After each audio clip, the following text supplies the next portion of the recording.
E aí, beleza? Eu me chamo Cícero e seja bem-vindo para mais uma aula do curso Aprendendo a Desenvolver Sites do Zero. Nessa aula, a gente vai dar continuação acerca do conteúdo de CSS. Essa é a terceira aula, então vamos lá. A primeira regra que a gente vai ver pode ser chamada de agrupamento de seletores. O que é um seletor? Um seletor é nada mais, nada menos que um atributo de um estilo, beleza? E como é que essa regra funciona? Você pode utilizar as mesmas configurações para para vários estilos diferentes, ok? Por que fazer isso? Para que você não tenha que repetir muito código, para não ficar uma coisa redundante, sabe? Você não perder tempo. Digamos que para H1, para H2 e para P você queira as mesmas configurações,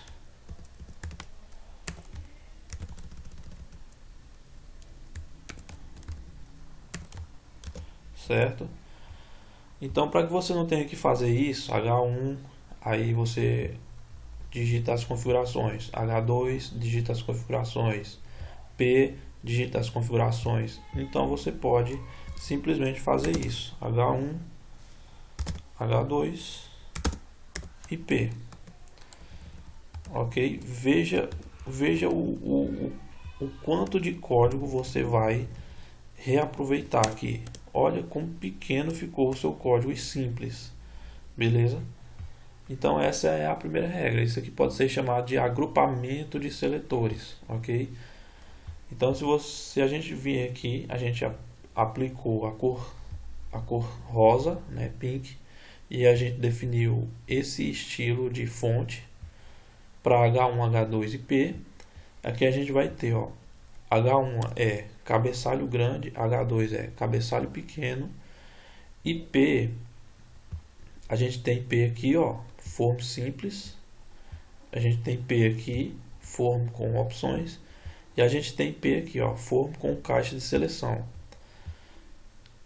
Deixa eu ver aqui, aqui a gente está chamando as configurações do nosso estilo. Então se a gente for lá na nossa página,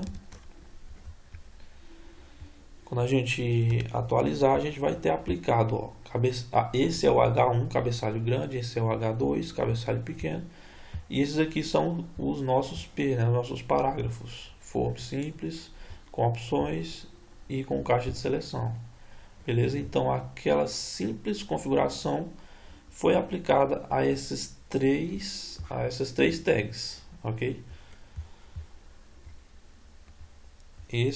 Essa é a regra de style sheet chamada de agrupamento de seletores. A segunda regra de style sheet é chamada de herança. Digamos que dentro de uma tag ou de um elemento no HTML, você tem que colocar um outro elemento, beleza? Então a gente vai criar aqui um elemento,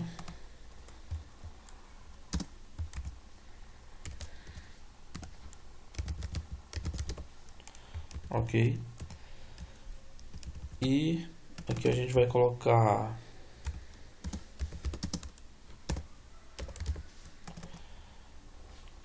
beleza? Então aqui a gente tem um outro elemento dentro da nossa tag H1, certo?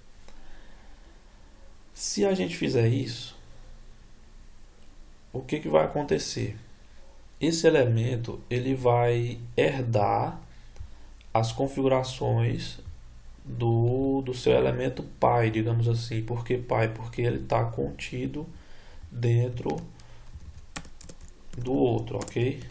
O nosso elemento está contido dentro do nosso outro elemento, da nossa tag H1. Então ele vai herdar essas configurações. Então, quando você for lá na sua página, ele vai ter herdado as mesmas configurações. Por isso a regra se chama herança. Ok? Mas o que você pode fazer, caso você não queira isso? Você pode especificar aqui dentro do read do seu arquivo configurações, especificações para o seu elemento, ok? Então a gente criou aqui, ó, elemento, e a gente colocou a cor e a fonte. Por que fazer isso? Imagine que o nosso elemento H1 tenha várias configurações, 5, 10 configurações, e a gente quer criar o nosso elemento aqui, o nosso elemento filho que está dentro de H1, tendo algumas dessas configurações, porém outras não. Então, por isso que a gente faz isso.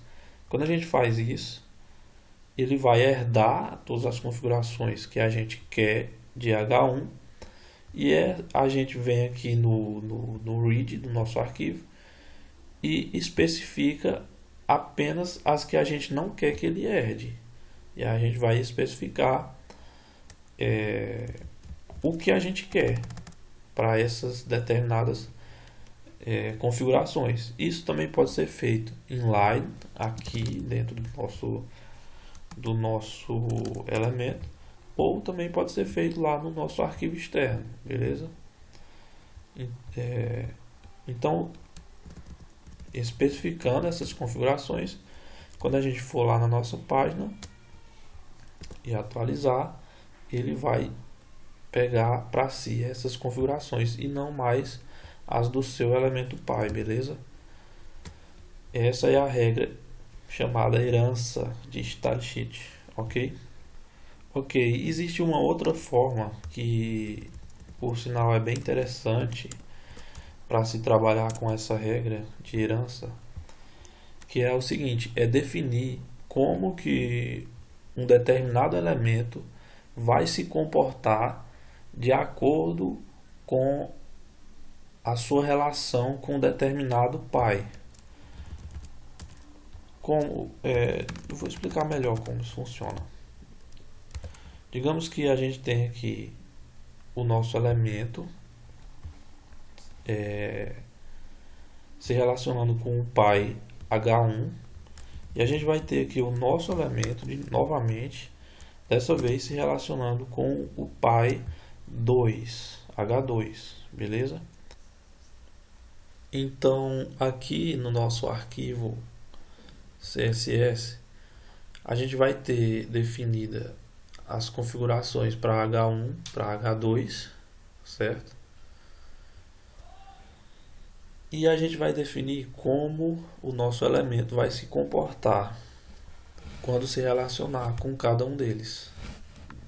Dessa forma, a gente coloca aqui H1, elemento, sem ser separado por vírgula, e seguida das configurações, beleza? E da mesma forma com H2. Então, dessa forma, a gente definiu como o nosso elemento vai se comportar quando se relacionar com H1 e com H2. Lembrando que aqui, como exemplo, eu estou usando mais as cores das letras, mas essas configurações aqui de estilo, elas vão muito além disso. E mais à frente, nas próximas aulas, a gente vai poder estar vendo outras configurações, não só para fontes com cores e tamanho, mas para outras coisas também, como imagens, por exemplo, posicionamento de fornos, essas coisas, beleza? Então, como já foi definido aqui como o elemento vai se comportar quando se relacionar com cada um dos seus pais, a gente vai lá na nossa página e atualiza, e a gente vai ter aí o nosso elemento se comportando diferente ao se relacionar com cada um dos seus elementos pais, beleza? Com isso, a gente fecha a nossa terceira aula de CSS sobre regras de Style Sheets, ok? Então, nos vemos na próxima aula. Valeu!